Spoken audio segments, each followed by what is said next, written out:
united robs me of my rest. Love, hopeless love, my ardent soul encumbers. Love, nightmare-like, lies heavy on me chest, and weaves itself into my midnight slumber.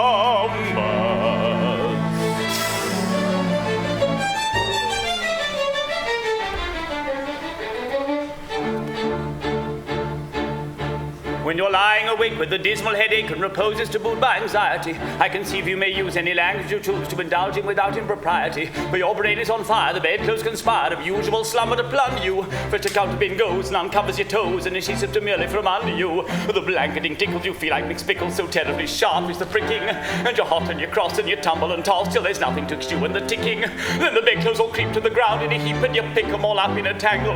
Next your pillow resigns and politely declines to remain at its usual angle. Will you get some repose in the form of a doze of hot eyeballs and head ever aching? But you're slumbering to such horrible dreams that you'd very much better be waking. For you dream you are crossing the channel and tossing about in a steamer from Harwich, which is something between a large bathing machine and a very small second-class carriage.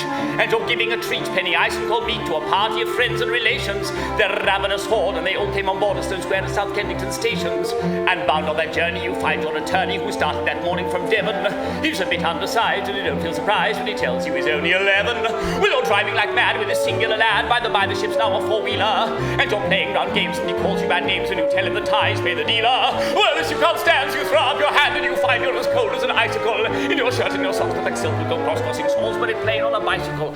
And he and the crew are on bicycles too, which they've somehow or other invested in. And he's telling the tars all the particulars of a company he's interested in. It's a scheme of devices to get at low prices, all goods from convictions to cables, which tickle the sailors by treating retailers as though they were all vegetables. You get him with space to plant a small train, first take off his boots with a moon tree, and his legs will take root and his fingers will shoot till they blossom and bud like a fruit tree. From the greengrocer tree you get grape and BP, cauliflower, pineapple and cranberries, while the pastry cook plant cherry brandy will ground apple puffs, three corners and banberries. The shares are a penny and ever so many are taken by Rothschild and Baring, and just as a few are allotted to you, you awake with a shudder despairing.